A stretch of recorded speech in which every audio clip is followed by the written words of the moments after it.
Ne tikai ikdienas rūpēs par cilvēka garīgo un fizisko veselību, bet arī lielajos krīžu mirkļos, kā nesen piedzīvotā pandēmija. Ne visiem jauniešiem ir jākļūst par ārstu, jo medicīnas nozare ļoti plaša un katra no struktūrām nepieciešama, neaizvietojama un ļoti pieprasīta. Un ja tev ir vēlme palīdzēt cilvēkiem, tad Latvijas Universitātes Rīgas medicīnas koledža ir tava īstā izvēle. Pamatā apmācām ārsta palīgus, var apgūt arī neatliekamās palīdzības ārsta palīgu kvalifikāciju.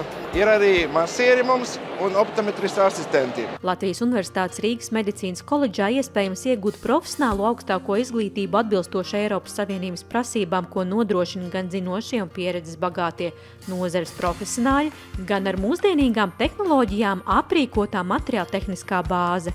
Masieru programma mums ilgst 2 gadus, optometrista asistents arī programma ir 2 gadus, ārsta palīgu kvalifikāciju 3 gadi un neatliekamās medicīnas ārsta palīgu kvalifikācija, tas ir vēl 1 gads.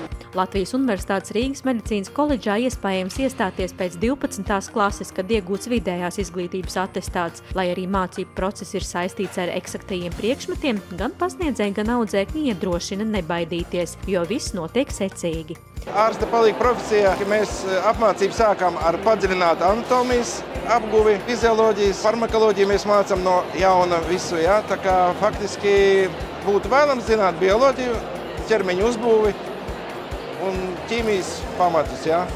Es šobrīd mācos 2. kursā ārsta palīgos. Es uzskatu, ka kvalitāte ir augstā līmenī. Viss aprīkojums ir vienmēr pieejams. Mēs varam pienākt arī pie mūsu laboranta Alfreda, ļoti labi cilvēka. Vienmēr, jebkurā laikā varam paprasīt atnākt, pienākt, un viņš mūs aizvedīs uz to telpu, parādīs visas manipulācijas. Jā, tas arī ir viens no lieliem plusiem.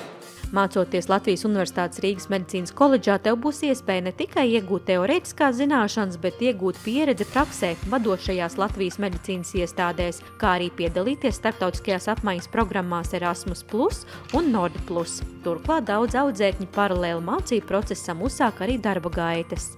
Pēc tam mēs varam strādāt gan neatliekamā palīdzībā, gan pie ģimenes ārstiem, gan uzņemšanas nodaļā stacionāros, jebkurā medicīnas nozarē, jo ārsta palīga profesija šobrīd ir ļoti prestiža ir audzis pa šiem gadiem, viņi ir universāli. Mums ir dotas tiesības nozīmēt ārstēšanu, aprūpēt to pacientu un sniegt viņam neatliekamo palīdzību. Ja? Izstādē Skola 2024 apmeklē Latvijas Universitātes Rīgas medicīnas koledžas stendu un uzzina vairāk par ārsta palīga, masiera un optometrista asistenta profesiju, izpēta aprīkojumu un izmēģina daļu no aprīkojuma, kas tiek izmantots studiju procesā, uzdod jautājumus programmu vadītājiem, studentiem un mācību spēkiem. Palīdzēt cilvēkiem ir pareizi, ir forši, un tas ir jādara.